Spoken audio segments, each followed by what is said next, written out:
What's up, y'all? I'm here to talk about a super sick Pokemon, Escavalier, and its really sick buffs and changes in this hack. Before I get into that, I want to have a quick disclaimer that for anybody who is new here, or if you have yet to do so, to check out the description below. You can see all of the Pokemon buffs and changes so far, and most importantly, you can see the 600 plus custom move buffs and changes in the description below as well. So definitely give that a look. It's super important, and there's a bunch of other useful tabs here on the bottom, as well as the move sheet. But with that being said, Escavalier has some great buffs. Bug Steel is actually a relatively common type, and so I actually had to balance them amongst one another. So for example, Scizor is Technician, Ruthless, Omega is Tough Claws, and Intimidate and all this stuff. And so, you got to be a little more careful.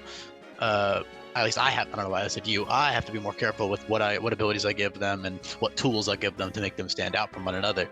And Escavalier is no exception. Escavalier, if you read the Pokedex, it does talk about that he's apparently fast. It says he flies around at high speed. I'm not about to give Escavalier just a raw, 90 plus base speed stat. Why did that loop so awkwardly? Sorry, that threw me off. Mostly because, number one, he doesn't have the base stat total for it. 550 is the max for most two-stage Pokemon in this hack, although there are some that are exceptions to that rule because they fit it, but Escavalier doesn't. Not to mention, Accelgor, when I eventually get there, will not fit that and doesn't need it anyway. So I couldn't really make him bulky and fast naturally. So Unburden is actually a super sick compromise. Unburden is actually buffed in this hack because Quick Claw works with Unburden now. Quick Claw will always trigger and then it'll disappear afterwards. So you can, that's incredible. For example, Swords Dance has 1 PP. The AI even can use this against you. They can click Swords Dance and then they get that Quick Claw pop and then they get Unburden boost. And now they have a +2 attack, +2 speed. Same goes for Bulk Up, +1 attack, +1 defense, +2 speed. Obviously, it doesn't give you a literal +2 speed boost, but it's effectively the same thing. 60 base speed is good enough for Choice Scarf. You also have priority, like in-game at least for Choice Scarf. In competitive, not so much. But in-game, 60 base speed with max speed investment can outspeed pretty much all the stuff you would want to outspeed for the most part. You can probably hit over 100 base speed with a Choice Scarf at +1, if I had to guess, but I might be wrong. Why is this loop so short? I'm changing this to another version. Okay, the winter version will do. I don't know why that threw me off, but now I'm trying to thought. Unburden. Unburden is great. There's a bunch of other really good stuff, but the best option is, of course, just Quick Claw because you can use literally any attack, literally any move, and you will get double speed instantly. And then, of course, you'll also get priority on that attack. However, that only works in your priority bracket. So, for example, if I slap that on Mega Horn with the Quick Claw, and then the opponent uses, I don't know, Ignite, which is a fire type priority move, they're still going to outspeed me. Actually, no, Ignite would tie because it's +1 versus +1, I believe. No, it moves first in your priority bracket, so you still only, you don't outspeed priority moves with Quick Claw, I believe. I could be wrong there. Doesn't matter too much right now, though. In most cases, you're going to be moving first with Quick Claw, and that's great. Other little gimmicky things that you can do are, Solar Blade Power Herb would be pretty good if you need to hit a specific Pokemon. You do have Needle Blast for grass coverage as well, though, so not the super best thing in the world. Mega Horn is bug type close combat now, so you can use that with White Herb if you want. Focus Sash, Aqua Berry, all this stuff you can use with Unburden. But another if you ever don't need that Quick Claw, you can use Bug Gem First Impression. Bug Gem gems in Gen 7 are only why is all the music looping awkwardly, dude? Fuck it, whatever. I'll just have to ignore it. Sorry, that was weird. Yeah, First Impression Bug Gem, 30% boost only in Gen 7. I can't change that, sadly. But honestly, with the addition of Z moves, it's kind of probably a good thing because otherwise gems would just be like Z moves on everything. Pretty stupid. Although in-game it would probably be fine. But yeah, Bug Gem First Impression, that's another good way to get your Unburden boost. Another thing I didn't mention yet is how fast you are after an Unburden boost. So, with 60 base speed and max speed investment, you hit 438 speed. The fastest Pokemon in the hack are Ninjask and Deoxys Speed. Ninjask is 170, Deoxys Speed is 180. Ninjask with a neutral speed nature and max speed investment hits 439. So you're outspeeding basically everything in the game after one Unburden boost, because Choice Scarf is not really relevant ever in game.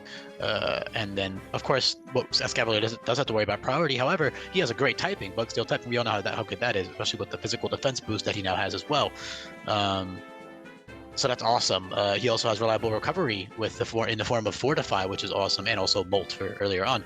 But Escavalier can fulfill a defensive role actually because of your great bulk, great typing. You have stuff like Parting Shot. You have stuff like T Spikes. You know, you can tack that on via TM. But most importantly, you have stuff like King Shield and Fortify. You know, those two make a great combo with like leftovers or something. Excuse me. So that's awesome. You know, you can totally use a defensive Escavalier. Keep in mind, in this ROM hack, you do have access to, not only do you have access to infinite usability capsules, you also have access to infinite EV training, so you can easily switch on max speed, max attack, Unburden, and then next boss fight, you can tack on Shell Armor and run max HP, max attack. Next fight, you can use Unburden, and then you can use 30 speed EVs to outspeed a specific Pokemon, because you do have the wings, which will give you +4 EVs, so you can easily use those to speed creep whatever's in front of you. Say the fastest Pokemon on the opponent's team has 120 base speed, that hits 372 with the plus nature, I believe. So you would only need about 100 or 80. So, 80 or 100, roughly, somewhere between there. If I have to use my mental math, if I had to guess, about 80 or 100 EVs you would need to outspeed that Pokemon, and then you can dump the rest into your attack and HP. So it's great. It's a great Pokemon with Unburden, and logically, I think it fits very well. Number one, just because, you know, he's supposed to be fast, but his speed stat being the high doesn't make sense. Therefore, Unburden is a pretty cool option. And then, of course, you know, and the way they evolve in vanilla, at least involves Carablast, you know, stealing the item from Escavalier, and you know, I can see Escavalier moving around really fast if he loses his item. I don't know. It's just a really fitting ability, in my opinion, for Escavalier. Fits a lot flavor-wise. And then Shell Armor is also great. Shell Armor might seem underwhelming in comparison to Unburden, but you have to keep in mind, with those infinite usability capsules, you actually have a lot to take advantage of with Shell Armor because of all the new crit moves that exist in this hack. So all kinds of powerful crit moves exist in this hack. Stone Edge, Wicked Blow, Surging Strikes, always crit. First Impression always crits. There's a bunch of moves that have a 50% crit rate that actually Escavalier learns quite a few. He learns Joe Prek, Razor Shell, Night Slash, Laceration, and X Scissor for stab, and then coverage moves as well. And in general, crits are just really like a big factor in this game, because, you know, defensive boosts are a little bit broken sometimes, and so having the AI be able to crit through that, also Intimidate. There's a lot more Intimidate Pokemon, so being able to counter that makes crit moves really good. But Shell Armor is great because you can ignore that, so you can you know, intimidate the opponent a bunch, and then you switch into your Escavalier, or you know, use Battle Cry or Parting Shot, and then you Parting Shot into your Escavalier, and now the crit Ruthless Pokemon with Ruthless Wicked Blow goes from doing ridiculous damage to much less damage, only 80 base power as opposed to 180, which is what Ruthless Wicked Blow is, for example. That's just a hypothetical, of course. That works for any crit move. It's great. Even if you're not switching into crit moves specifically, although that's the main use of Shell Armor, which is, again, is an inadvertent buff. Shell Armor is inadvertently buffed because of that. It's also just nice in Nuzlocke in general because you can use defensive boosting moves such like King Shield in general. King Shield is complemented nicely by Shell Armor because you don't have to worry about them critting through the attack drop. Same goes for Ruthless Pokemon. You can switch your Escavalier into a Ruthless Pokemon. You press King Shield, and then you just, you know, now they can't hit through your the -2 attack. It's awesome. It's a great combo. So Escavalier, great defensive Pokemon and great offensive Pokemon depending on the ability you're using for that boss fight. Slower, bulkier sets are still very good. So that's really fun. All right. Another really cool thing you could do with Unburden is Finishing Blow. For example, Quick Claw Finishing Blow plus Unburden is incredible because you can get essentially what is a 52.5 base power stab move that gives you +3 attack if you knock the opponent out. So you click that, you finish them off with Finishing Blow, you get +3 attack and +2 speed in one turn. It's beautiful. It's really, really strong. Of course, that requires the opponent to be chipped in, but you can easily just chip the opponent, get them to low HP or low enough HP to where they'll die. Not to mention frail Pokemon will probably just die to Finishing Blow if they're weak to it. And then you can, you know, use your ally Parting Shot in or Volt Switch or U-turn into your Escavalier and go to town and finish them off. It's a great Pokemon in that regard. And it's not scared out by a lot of the common priority moves because of its bulk and because of its typing. So that's really, really good for Escavalier. You know, First Impression isn't going to do shit to it. So especially with Shell Armor if you have that on. So it's great. It's a beautiful Pokemon, really. Withdraw and Iron Defense also works nicely with Shell Armor because of your defensive boost. You don't have to worry about getting crit through those either.